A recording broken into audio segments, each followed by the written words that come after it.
Hi, my name is Margarita and this is my mom Mika. She would like to share with you the story of my stomach migraine. This condition lasted for about 5 months. Compared to people who have suffered from a migraine for years, it looks like a very short time. But for me, for her, and for our entire family, it was the worst 5 months of our lives. Hi, my daughter got sick in the summer of 2005, a day after our cat died while he was being neutered. He went to the clinic to see him. On the next evening, she started complaining from stomach pain, nausea, and later on she started vomiting. We took her to the emergency room. She went through many different tests, but the doctors were not able to find out what caused the pain. They gave her different medications, but the only thing that was able to stop the nausea and vomiting was a very strong narcotic medication that is given to patients after surgery. This made her sleep about 10 hours, and after that she felt better. On the next day, she was on a light liquid diet. One day after that, in the evening, she had another episode with the same symptoms, and we took her to the emergency room again.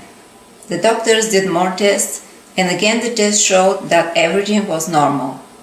The only thing that helped was the same strong medication, and after she slept for 10 hours, she was feeling well again, but there was another episode, a day after that, for the third time. This time she was hospitalized right after the emergency rooms. The doctors wanted to do an endoscopy and a CAT scan to see if there was a tumor in her brain. The results were normal. Everything showed that she was in a good physical health. There was no reason for her symptoms. She stayed at the hospital for 3 days, mostly on a liquid diet. Every time she had an episode, she was given the same medication. She was discharged and diagnosed. After a few days, everything started over and she was hospitalized again. The doctors wanted to do another test, but they could not because right before the test she had another episode. She stayed at the hospital for 3 days and they did not know how to treat her condition. Then I remembered about the accident with the cat, and I told them that she was very sad and she might have been scared to see him dead. Then a psychologist talked to her. He thought that she was depressed and he recommended antidepressants. We did not agree because of the bad side effects and because we found out that in some countries these type of medications are not prescribed to children, and she was 17 years old back then. Also, the doctors did not know if this was going to stop her episodes. She was still undiagnosed and they transferred her to a different hospital. The following week, psychologists, psychiatrists, and doctors who have knowledge about the different pain medications started working with her. They tried to find out why she was having these symptoms and what the best treatment was. They wanted to stop the strong medication that was given to her several times already because it was addictive. But this was the only medication that was giving her relief. So they were trying their best to find something else instead and were leaving her suffering for about 15 hours, during which they used different medications. Since nothing else worked, she started to get anxious and started making herself vomit because this was giving her relief from the pain and nausea for 20 to 30 minutes. This was the time when the doctors decided that she needs anti-anxiety medications. The medications made her sleepy, but they could not stop the episodes. The doctors also thought that she might be bulimic or anorexic. On the 7th day, they transferred her to a health unit for kids with behavioral problems and eating disorders. There she was given high dosage of the anti-anxiety medications that changed her a lot. She started forgetting. She could not remember what she had done a couple of hours ago. She had no emotions at all. She was not smiling. It looked like she was not suffering either, just as she was not there. She was absent. They discharged her after 15 days, and the doctor's recommendation was that she needs to take antidepressants. Margarita became unsure. afraid that she was really sick and that we were hiding from her what the problem was. Toward the end of October, when her period started, she had cramps and she got scared that everything was going to repeat again. She became anxious and she had another episode, so she was hospitalized again. She stayed at the hospital about a week and she was given different medication, and this time we agreed that she had to start taking antidepressants. She started taking them in the beginning of November. Toward the end of November was the following episode, and again, emergency room, hospitalization, and more medications, but nothing actually worked. This made me believe that we could not count on this course of treatment anymore. It was time to research some other options to see if the alternative medicine had a treatment for her condition. We are from Bulgaria originally, so I contacted some Bulgarian doctors and they said that they could try to help, but she had to go there. I learned about Mr. Gotchev and his treatment through a friend of mine.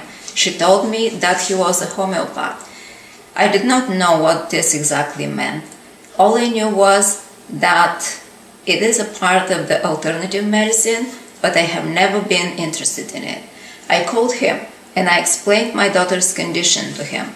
He said that my daughter had symptoms of a stomach migraine and that he knew how to treat it.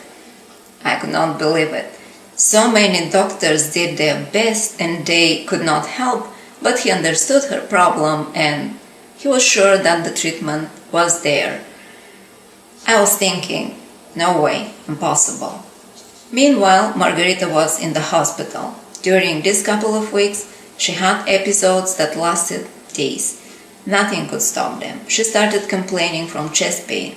The stomach pain and nausea were unbearable. She was making herself vomit so she could feel better for at least a half an hour. The doctors recommended that her hands were tied so she could not do it. Then she started experimenting with hot showers. They helped her somehow. She would take more than 10 showers some days. One of the doctors said that she was doing all this to attract our attention. This made her feel really bad. She felt like she was in this serious condition and nobody was able to help her or even believe her. By this time, the doctors decided that she actually has an eating disorder, and they recommended that she gets a treatment in a specialized clinic for people with eating disorders. Since there is no such a clinic in our state, we found one in a different state and I took her there. The psychologist who admitted and interviewed her understood that she has nothing like an eating disorder, but he decided to admit her and monitor her to try to determine what the problem is. She stayed there for 10 days, had 2 episodes, and went to the ER twice. Because of that, and because she was medically unstable, she had to be transferred to a different hospital. They flew her with a medical emergency plane to a different city in the same state. Her blood picture was bad. Her vital signs, blood pressure and pulse changed drastically when she was getting up from the bed, so doctors wanted her to move around in a wheelchair because they were afraid that she might fall down. We were asked to give our permission so she could start a new medication, something that could help her if she had a stomach migraine. The medicine had bad side effects. It could have been fatal for the liver and pancreas, even if taken for a short period of time. And there was no guarantee that it was going to work for her. This lasted for a couple of days, and the doctors dropped the diagnosis. They said that once she gets medically stable, they would discharge her and she had to work with a team of doctors back in our state. This team had to review her medical history and come up with a treatment plan. We had been told that if she has stomach migraine, she'll have to learn to live with it. The treatment might help to make the symptoms milder and not so often, but she had to learn to cope with pain. They suggested that I might have to take care of her in the following 6 months. My daughter's last hospitalization was from end of November through January 1st in different hospitals, 2 different states. She was discharged and diagnosed. She was not getting better. The prognosis for her future was discouraging, but this was my daughter, and I could not accept this future for her. I knew there was only one option left. The only person who claimed to be familiar with this condition and knew how to treat it was Mr. Gotchev. I only had to make sure that she was in the best possible health so I could take her to Bulgaria. Since I had to take care of her and I was absent from work so often, I lost my job. I had to take her to the doctor's office every other day for blood tests. Meanwhile, I bought tickets, and in the middle of January, we arrived in Bulgaria. Margarita's treatment started on the next day after our arrival. It included massages with essential oils, herbs, and homeopathic products. Between the 10th and the 14th day of the treatment, she gradually stopped taking all of the medications that she was given previously. She started to feel relieved, cheerful, and optimistic. She looked healthier, happier, felt better, and she understood that there was hope.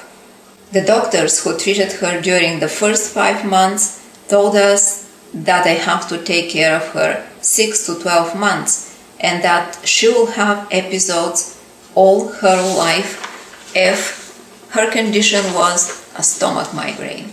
Well, she went through Mr. Gotchev's treatment that continued a couple of months, and she did not have a single episode.